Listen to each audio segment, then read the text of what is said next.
Sync.com recently rolled out a massive update to its web interface, and that's a big deal. Why? Because when a major player makes changes like this, it can mean a totally new user experience, for better or sometimes for worse. So the big question is, does this refresh actually make Sync.com better, or did they mess up a good thing that they had been going? We've tested Sync.com through all stages of its evolution, and this time we're putting the redesigned interface through its paces, and we'll also dive into its features and examine their security and privacy, which is really Sync.com's biggest selling point. We'll also explore speed and performance to see what's changed since our last review, and spoiler alert, we have some surprising results to share. And finally, we'll break down their pricing to see if Sync.com deserves its spot as CloudWorld's top-ranking cloud storage service for 2025. So let's get into it, shall we?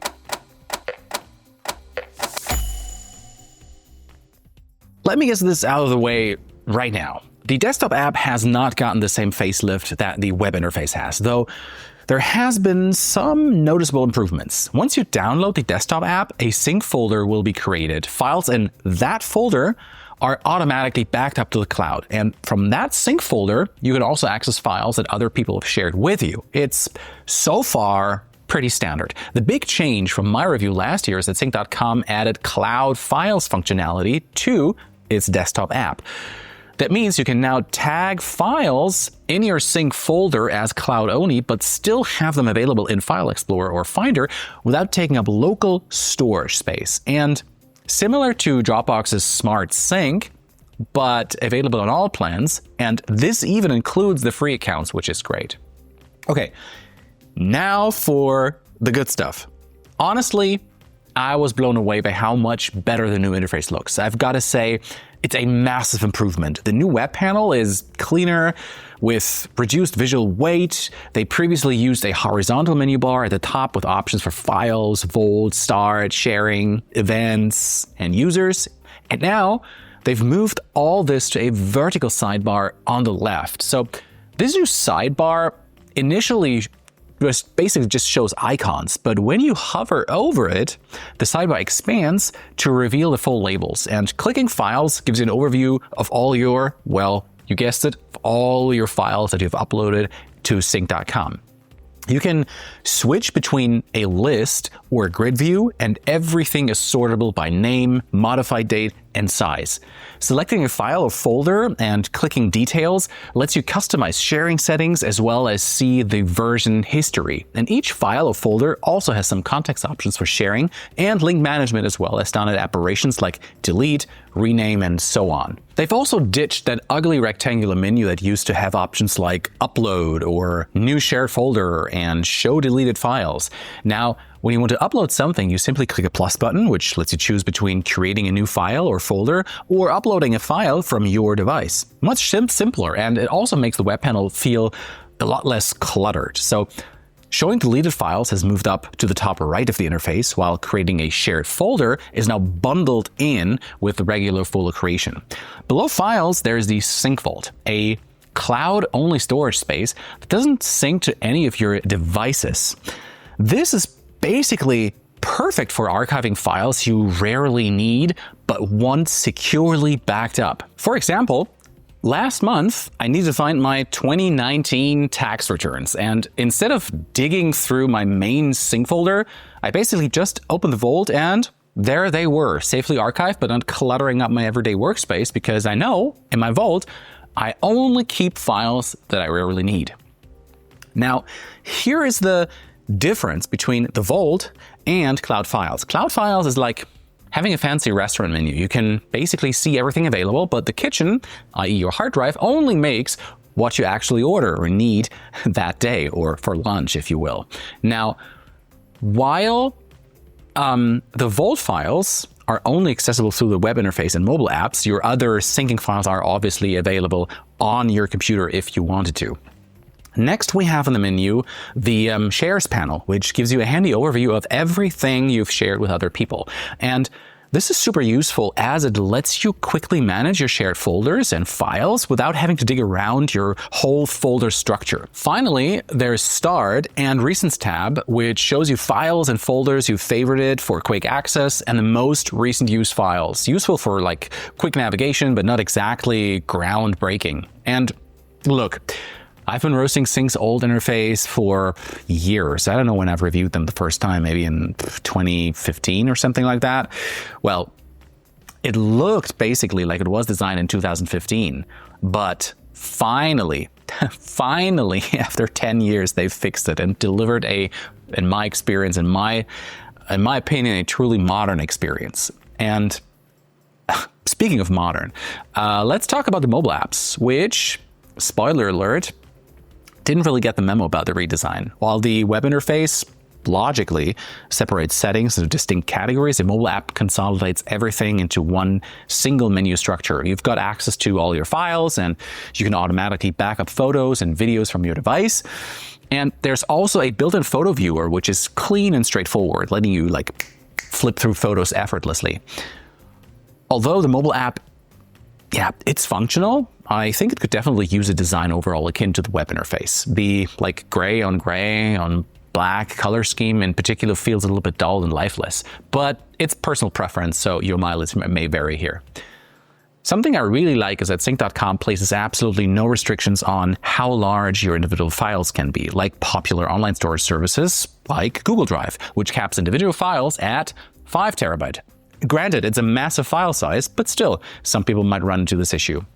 Or for example, if you look at Microsoft OneDrive, limits file size to just 250 gigabytes.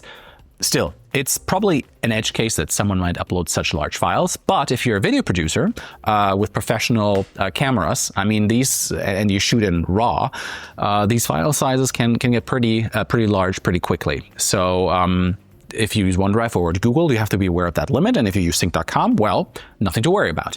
And this makes it especially valuable for professionals working with large video files. That said, there is a limit though. It's not truly unlimited because we have a limit of 50,000 files per folder. But if you're throwing like more than that into just one folder, you probably need to improve your file organization anyway, because like having 50,000 files in a folder is not particularly efficient in my opinion, but that's just my 2 cents. Sync.com also offers file versioning, letting you essentially keep old versions of files so you can restore them if needed. Free accounts get 1 month of version history, while paid plans extend this to between 180 days and a year. There's also an account rewind feature that can restore your entire account to a previous state. Incredibly useful if you're ever hit with like something like a ransomware attack and your files are held hostage, so you can just copy and paste essentially everything back into that previous state.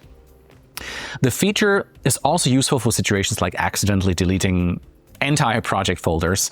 There could be also data corruption from faulty software, happened before to me, or accidentally syncing the wrong folder contents. Well, if you're all with a multi-user setup, things can go wrong, and that's why you always want to have backup. And remember, file synchronization is not backup. So you need to think about that strategy apart from your file syncing strategy. We've covered this here on the channel, and we've a lot of videos about that. So go check those out, browse through the channel and find the video that suits you most in terms of what you currently need in terms of cloud storage. So basically, this rewind feature is your undo button when life gets a little bit messy, and well, trust me, it certainly will. File sharing is another area where Sync.com offers solid features. Like most cloud storage services, you can share files with anyone through generated links. They've basically included every sharing feature you could possibly want. It's like they read every angry forum post about missing features and said, fine, we'll add all of them, don't worry about it.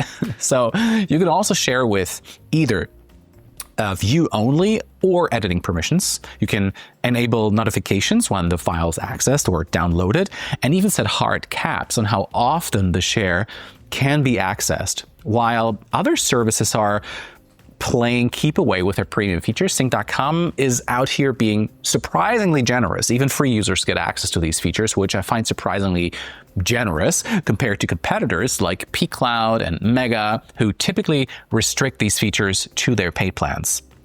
So, what about collaboration?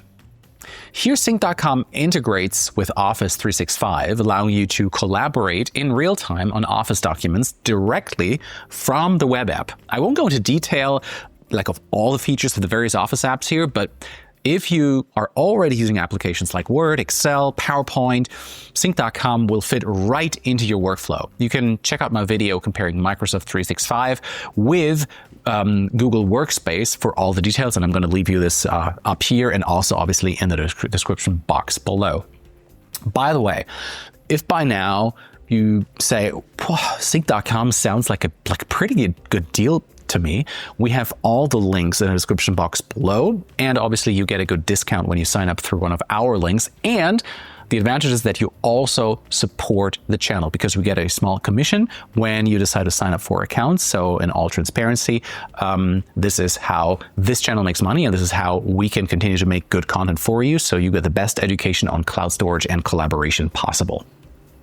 Now, let's discuss security and privacy. One of Sync's biggest selling points is, first the security features, right? So we've discussed this a lot here in the channel. Security is very important when it comes to your files, and especially when you upload files to the cloud, this is something that you need to be aware of. And Sync has end-to-end encryption with industry standard AES 256-bit and RSA 2048 and TLS protocols.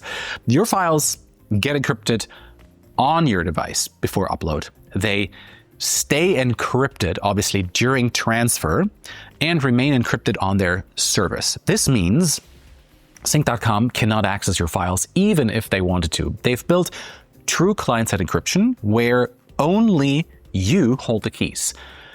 And more importantly, this high level of security is available for all users, even on free accounts. Another feature that is important for a lot of teams and bigger companies is two-factor authentication, but also individuals benefit a lot from it. And it's available on all plans, which lets me add this extra layer of protection that I like in my accounts, especially when I know that I'm uploading sensitive files to that service, right? I always use it, and I really recommend you do it too. There's actually no downside in using it, apart from obviously it takes you another step to log into your account. You can use either an authenticator app, or you can use the email verification, and business accounts can even enforce two-factor authentication for all team members. So if you're say, have a team plan with 10 employees, that makes it super secure because no one can really log into their accounts without two-factor authentication enabled. To make sure they're doing their best to keep your data protected, Sync.com has undergone independent audits and achieved SOC 2 compliance. And, it sounds like a lot of big words, but essentially it means their security systems and controls are properly designed and in place and have been verified by a third party. And believe me, going through SOC compliance process is really a pain in the butt. If you've done this before, if your company has done it before, you know it's a lot. It's a lot of processes that you have to follow, and it makes your software quite secure. So kudos.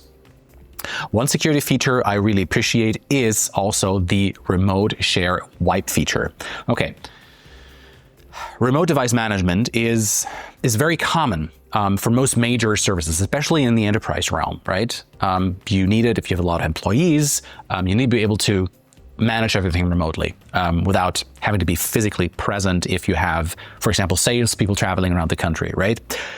It allows you to remotely revoke access to your files from any device that's connected to your account. So if your laptop or your sales rep's laptop or phone is stolen or lost, you can immediately lock that device out of the Sync.com main account, so no files can get compromised, even if, say, the laptop or the phone wasn't protected by a password or another authentication method.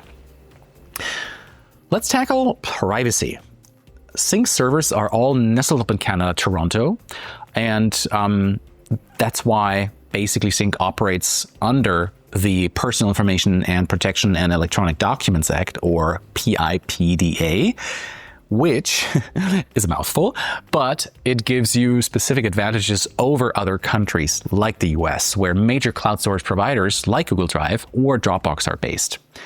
While Google Drive is basically over there reading your files like gossip magazines, the US has laws like the Patriot Act that allow government agencies to access your data. Canada's law, on the other hand, requires explicit consent for data collection, gives you legal rights to access and correct your information, similar to GDPR in Europe.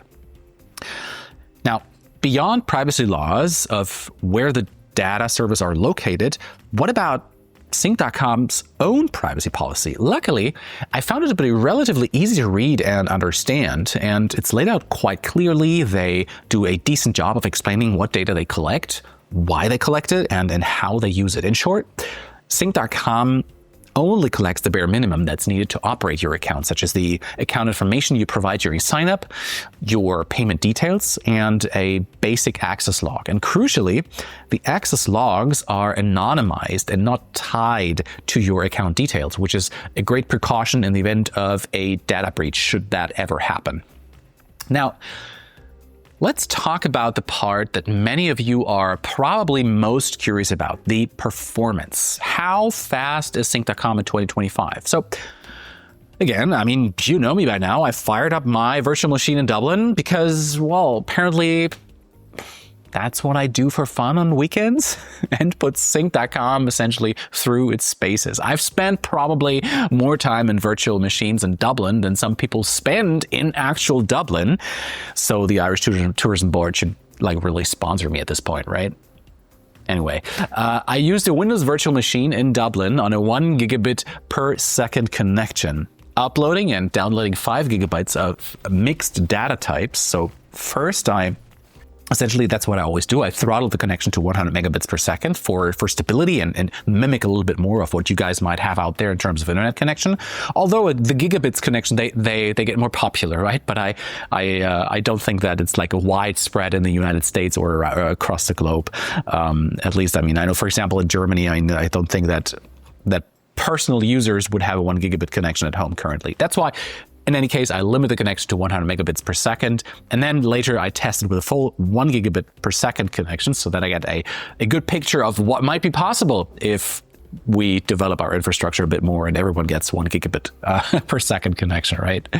So now our test results show that Sync's average upload time was 9 minutes and 47 seconds, and the average download time was 11 minutes and 56 seconds when throttled to 100 megabits per second. And this is 3 minutes and 7 seconds slower than our upload ceiling and 5 minutes and 16 seconds slower than our download ceiling. It's not going to win any speed contests. Think like a reliable Honda Civic rather than a flashy sports car. It really gets the job done. Just don't expect to break any land speed records. When we removed the throttle, speeds didn't improve much. The upload test took 9 minutes and 36 seconds, and the download test took 10 minutes and 56 seconds. Upload speeds peaked at around 23-ish megabytes per second, and download speeds peaked at 28 megabytes per second. But both stayed around 8 to 9 megabytes per second most of the time. And when compared to other services we've tested, Sync.com falls somewhere I would say in the middle of the pack, and you can get all of our speed tests at cloudwords.net. You can click on it in the description box below, where we really have a nice overview chart of which are the best and fastest cloud storage services available, if speed is your top priority concern. So it's not as fast as services like pCloud or iDrive, but it's significantly faster than services like Filen or IceDrive. So your mileage vary, and it depends really on what it is that you need out of a cloud storage service. One interesting note from our testing is that Sync.com's performance seems to vary depending on file size and type. Now, that is nothing uncommon about other cloud storage services too. but I just wanted to put it out there that Sync.com it's pretty similar. Larger files tend to slow down the transfer speeds considerably. We also notice it takes about like 20 seconds to copy and index files to the Sync folder and cloud before the actual upload begins. Also, nothing too uncommon, but something that we wanted to include in the test so you know what's basically coming up when you start to use it and you start maybe dumping 10,000 files into it. During our testing, Sync.com used like low to mid CPU resources, which is good news if you're planning to run it in the background while doing other processor-intensive tasks. However, it's worth noting that the encryption and decryption processes do add some overhead, which might explain why the speeds aren't quite as fast as some of the competitors. Overall, Sync performed faster than our previous tests from last year, and this suggests they've been working on improving performance, which is always good to see. And if you read through comments on the internet, also on our website, speed was always something that people criticized and that we've criticized in the past. So that's why we do these reviews like every year or even more often to just double check if they've actually improved the service. And it seems like Sync.com has been working heavily in the background to improve their infrastructure. And also from a subjective feeling is that this service is getting more reliable and efficient with each update because I use it here constantly at the office. I upload large video files to it and it did improve significantly. Finally, we obviously got to talk about monies, right? I mean, what does it cost? So it's probably the decisive factor for most of you guys, for most businesses as well. And Sync.com has several tiers to offer. We start with the free tier, which gives you 5 gigabytes of storage, it's decent trying out the service. But obviously it's too limited for serious use. It's like, okay, let's try it, see if it works, see if I like it, see if you like the colors, for example. But really, the storage is full after just a couple of days of usage, basically. You can only with a free plan, you can only create 3 sharing links at a time, and you're also limited to 5 gigabyte of sharing bandwidth per month. And versioning is restricted to 30 days. It's still quite generous overall, but you get a very limited selection of what Sync.com is capable of. If you need then more storage, there are 3 individual plans. We have the personal plan with 200 gigabytes, we have solo for 2 terabytes, and we have professional for 6 terabytes. For businesses and teams, Sync.com offers Teams Standard and Teams Plus Unlimited. Payment options include credit cards, PayPal, and even Bitcoin and BitPay. So these are the options that you have when you look at Sync.com's pricing. And overall, Sync.com is affordable, but it's still slightly on the pricier side, especially at the lower storage tiers. So it's really starts to become worth it at 6 terabytes or so. However, in my opinion, the enhanced security and privacy features do justify why you should pay a bit more, especially if you handle sensitive information. Obviously, I'm not going to tell you what you need to do. I'm not going to tell you what's the smart thing for you to do, where you need to invest your money. But if you store files like tax records, like contracts, you need a service that is truly reliable and truly safe, especially when you use it in a corporate environment. So say you're a law firm and you are handling client files or depositions or other documents that are truly sensitive. So you need to make sure that these files don't get into the wrong hands. And in my book, that's worth paying a little bit extra. So let's get to the verdict, right? What is it in 2025? Well, it's still my go-to recommendation for anyone looking for affordable cloud storage that doesn't skimp on security or privacy. It is ranked currently on CloudWords as the #1 best cloud storage service this year. And again, do check out the links below where you can get the full list of all the cloud storage services that we have reviewed. And we've also a massive comparison video here on the channel that I'm also going to link up here at the top that you can click on and then see what other services are there that might be a good fit for you. And hopefully now after the design overall, somebody might say, wow, this just I was just on the edge between, say, I don't know, Icedrive and Sync.com, and now maybe this just made a little bit of a difference. Is it perfect? Of course not. I mean, there's no service that's really perfect. There's no one-size-fits-all solution, right? The speed tests reveal that Sync.com isn't the fastest service out there, right? If you're constantly transferring massive files and speed is your absolute top priority, services like pCloud or iDrive might just better suit your specific needs. But as I said before, if you're a company, if you're a legal practice, if you're a medical practice, then security is basically your top concern. You should definitely check out Sync.com. So I'd love to hear your experiences with Sync.com or any other questions that you might have. Drop them in the comments below. And if you found this review helpful, please hit that like button and consider subscribing for more cloud storage reviews and tech content. Thanks for watching. And as always, I'll see you in the next video. Bye-bye.